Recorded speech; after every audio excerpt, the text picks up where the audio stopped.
Saint Monica was born in the year 331. Her home was a town called Thagaste, located in what we now call North Africa. This was a part of the vast Roman Empire.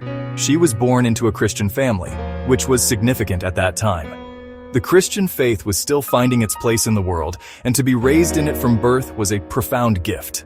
Her family instilled in her the core tenets of belief, teaching her to pray and to trust in God's plan. This early formation became the bedrock of her entire life, a source of strength she would draw upon in the many trials that awaited her. As was the custom of the era, Monica was given in marriage at a very young age. Her husband was a man named Patricius. He was a Roman official in their town of Thagaste. However, he was not a Christian like Monica. Patricius was a pagan, known for his fierce temper and his indulgent, worldly lifestyle.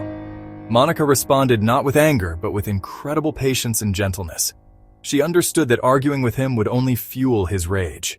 Instead, she chose a path of quiet endurance and constant prayer. Monica and Patricius had 3 children who survived into adulthood: Augustine, Navigius, Perpetua. Of all her children, her eldest son Augustine caused her the most profound sorrow and worry. He was exceptionally intelligent, a brilliant student with a promising future ahead of him. Monica saw his potential, but she also saw the deep spiritual emptiness that accompanied his worldly ambition. Augustine was restless. He was proud. He was drawn to a life of pleasure and intellectual vanity. He embraced the Manichaean heresy. This contradicted the Christian faith Monica held dear. It was a source of constant pain for her. She wept for her son. She saw him drifting further and further away from the God she loved. Through all these years of heartache, Monica's primary recourse was prayer. She did not simply pray. She stormed heaven with her petitions. Her prayers were constant, fervent, and filled with tears. She fasted. She performed acts of penance, offering her own suffering for her son's soul. She sought counsel from wise bishops. One comforted her with the words, "The child of those tears shall not perish." That assurance became her lifeline. It was a promise she clung to with every fiber of her being, a divine guarantee that her labor of love and prayer would not be in vain. Her faith was not a passive, private affair. It was active and persistent. Monica followed Augustine from North Africa to Rome and then to Milan, refusing to give up on him. She could not bear to be separated from him. She felt a divine calling to be a presence in his life. When Monica arrived in Milan, she found a spiritual ally in the city's bishop, Ambrose. He was a man of great intellect. He had deep faith. His wisdom and holiness were renowned. Augustine, drawn by Ambrose's fame as an orator, also began to attend his sermons. At first, his interest was purely academic. He wanted to study the bishop's rhetorical style.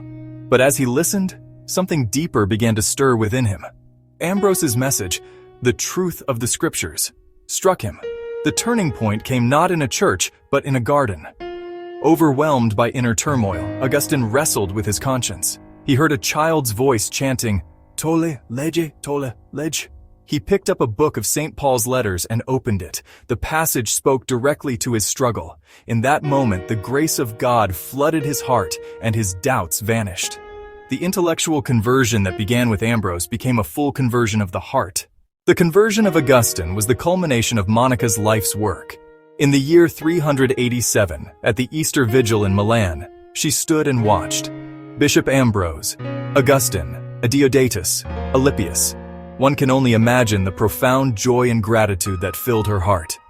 With their hearts united in a shared love for Christ, Monica and Augustine prepared to return to their home in North Africa. They traveled to Ostia, the port city of Rome, to wait for a ship. It was there, as they rested, that they shared a final, mystical conversation.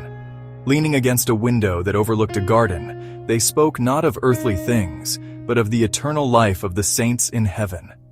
They felt themselves lifted up in spirit, transcending the world and touching, for a brief moment, the eternal wisdom of God. Just a few days after this profound spiritual experience, Monica fell ill with a fever. She knew her time on earth was ending. She looked at her sons, Augustine, Navigius, and told them not to worry about where they buried her body. "Bury my body anywhere. Do not trouble yourselves about it."